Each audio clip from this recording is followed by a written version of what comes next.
ಈಗ ಬೆಂಗಳೂರು ಬಳಿಕ ಜಿಲ್ಲೆಗಳಲ್ಲೂ ಕೂಡ ಜಲಕ್ಷಾಮ ಉಂಟಾಗ್ತಾ ಇದೆ. ನೀರಿಗಾಗಿ ಹಾಹಾಕಾರ.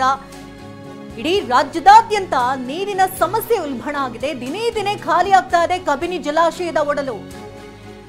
70 ಅಡಿಗೆ ಕುಸಿದಿದೆ ಕಬಿನಿ ಜಲಾಶಯದ ನೀರಿನ ಮಟ್ಟ. ಎಚ್.ಡಿ.ಕೋಟೆ ತಾಲೂಕಿನ ಬೀಚನಹಳ್ಳಿಯಲ್ಲಿರುವಂತಹ ಜಲಾಶಯ ಇದು. 70 ಅಡಿಗೆ ಇದೀಗ ನೀರಿನ ಮಟ್ಟ ಕುಸಿದಿದೆ. ಬೆಂಗಳೂರಿನ ಕುಡಿಯುವ ನೀರಿಗೆ ಸಂಕಷ್ಟ ಶುರುವಾಗುತ್ತೆ. ಯಾಕಂದ್ರೆ ಅಲ್ಲಿ ನೀರು ಕಡಿಮೆ ಆದ್ರೆ ಬೆಂಗಳೂರಿಗಂತೂ ಸಂಕಷ್ಟ ಕಟ್ಟಿಟ್ಟ ಬುತ್ತಿ. ಮಳೆ ಆಗದೆ ಇದ್ರೆ ಬೆಂಗಳೂರಿಗೆ ನೀರು ಸರಬರಾಜನ್ನ ಸ್ಥಗಿತ ಮಾಡಲಾಗುತ್ತೆ. ಯಾಕಂದ್ರೆ ಕುಡಿಯೋಕೆ ನೀರಿರೋದು ಕೇವಲ 18 ರಿಂದ 20 TMC ಅಷ್ಟೇ. ಹಾಗಾಗಿ ಅಲ್ಲಿ ಸಮಸ್ಯೆಗಳಂತೂ ಖಂಡಿತ ಉಲ್ಬಣ ಆಗುತ್ತೆ. ನೀರಿಲ್ಲ TV9 ಅಭಿಯಾನದಲ್ಲಿ ಕಬಿನಿಯ ಚಿತ್ರಣವನ್ನ ನಾವು ನಿಮಗೆ ತೋರಿಸ್ತಾ ಇದ್ದೀವಿ, ಯಾವ ಮಟ್ಟಕ್ಕೆ ಅಲ್ಲಿ ಪರಿಸ್ಥಿತಿ ಉಂಟಾಗಿದೆ ಅಂತ. ಯಾಕಂದ್ರೆ ದಿನೇ ದಿನೇ ಅಲ್ಲಿ ಕಬಿನಿ ಜಲಾಶಯದ ಒಡಲು ಬತ್ತಾ ಇದೆ. ಒಂದು ಕಡೆ ಮಳೆ ಇಲ್ಲದೆ ಇರೋದ್ರಿಂದಾಗಿ ಈ ಸಮಸ್ಯೆ ಉಂಟಾಗಿದೆ. ಇನ್ನು ಅಲ್ಲಿ ಸ್ಥಳದಲ್ಲಿ ಪರಿಸ್ಥಿತಿ ಹೇಗಿದೆ ಅನ್ನೋದ್ರ ಬಗ್ಗೆ ಸಂಪೂರ್ಣ ವಿವರವನ್ನು ಕೊಟ್ಟಿದ್ದಾರೆ ನಮ್ಮ ಪ್ರತಿನಿಧಿ ದಿಲೀಪ್. ನೋಡೋಣ. ರಾಜ್ಯದಲ್ಲಿ ಮಳೆ ಕೊರತೆ ಹಿನ್ನೆಲೆಯಲ್ಲಿ ರಾಜ್ಯದ ಜಲಾಶಯಗಳು ಖಾಲಿ ಆಗ್ತಾ ಇರುವಂತದ್ದು. ಅದರಲ್ಲೂ ಕೂಡ ಮೈಸೂರಿನ ರವಿಕುಮಾರ್ ಡಚ್ ರೋಸ್ ಕೃಷಿ ಮಾಡಿ ವರ್ಷಕ್ಕೆ 2 ಕೋಟಿ ಗಳಿಸ್ತಿದ್ದಾರೆ.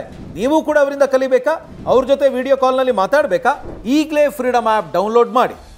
ಕಬಿನಿ ಜಲಾಶಯ ಕೂಡ ಈಗ ಸಂಪೂರ್ಣವಾಗಿ ಖಾಲಿ ಆಗ್ತಾ ಇರುವಂಥದ್ದು. ಯಾಕಂದರೆ ಇದು ರಾಜ್ಯದಲ್ಲೇ ಮೊದಲು ತುಂಬುವ ಜಲಾಶಯ ಮತ್ತು ವರ್ಷದಲ್ಲಿ 2 ಬಾರಿ ತುಂಬುವಂಥ ಜಲಾಶಯ ಅನ್ನುವಂಥ ಹೆಗ್ಗಳಿಕೆ ಇದೆ. ಆದರೆ ಈಗ ಜಲಾಶಯ ಸಂಪೂರ್ಣವಾಗಿ ಖಾಲಿ ಆಗ್ತಾ ಇರುವಂಥದ್ದು. ಜಲಾಶಯದ ಈ ಒಂದು ದೃಶ್ಯ ನೋಡಿದ್ರೆ ನಿಜಕ್ಕೂ ಕೂಡ ರಾಜ್ಯದಲ್ಲಿ ಯಾವ ರೀತಿಯಾದಂಥ ಪರಿಸ್ಥಿತಿ, ನೀರಿನ ಪರಿಸ್ಥಿತಿ ಇದೆ ಅನ್ನುವಂಥದ್ದು ಸ್ಪಷ್ಟವಾಗಿ ಗೋಚರಿಸ್ತದೆ. ಅಂದರೆ ನಿಜಕ್ಕೂ ಕೂಡ ಈಗಿರುವಂಥ ನೀರು ಏನು ಕೇವಲ ಕುಡಿಯೋ ನೀರಿಗೆ ಮಾತ್ರ ಸಾಧ್ಯ ಇರುವಂಥದ್ದು.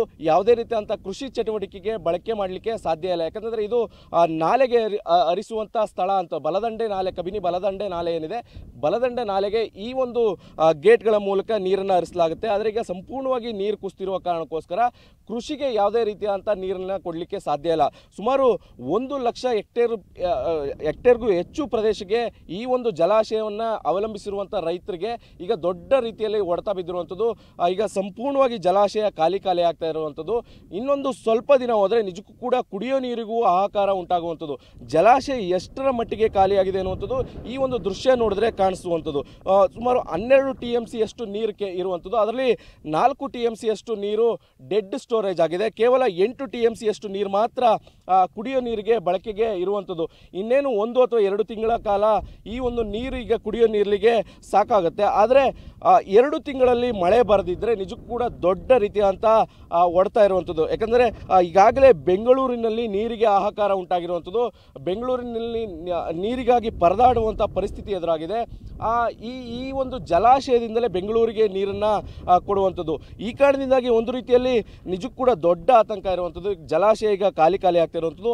70 ಅಡಿಗೂ ಕಡಿಮೆ ನೀರಿನ ಪ್ರಮಾಣ ಇರುವಂಥದ್ದು. ಗರಿಷ್ಠ ಸಾಮರ್ಥ್ಯ 84 ಅಡಿ ಇರುವಂಥ ಜಲಾಶಯದಲ್ಲಿ ಈಗ 70 ಅಡಿಗೆ ನೀರಿನ ಮಟ್ಟ ಕುಸಿದಿರುವಂಥದ್ದು. ಈ ಕಾರಣದಿಂದಾಗಿ ನಿಜಕ್ಕೂ ಕೂಡ ಒಂದು ರೀತಿಯಲ್ಲಿ ಬೇಸಿಗೆ ಆರಂಭಕ್ಕೂ ಮುನ್ನವೇ ದೊಡ್ಡ ರೀತಿಯಾದಂಥ ಜಲಕ್ಷಾಮ ಎದುರಾಗುವ ಎಲ್ಲ ಲಕ್ಷಣ ಕೂಡ ಗೋಚರಿಸ್ತಾ ಇರುವಂಥದ್ದು.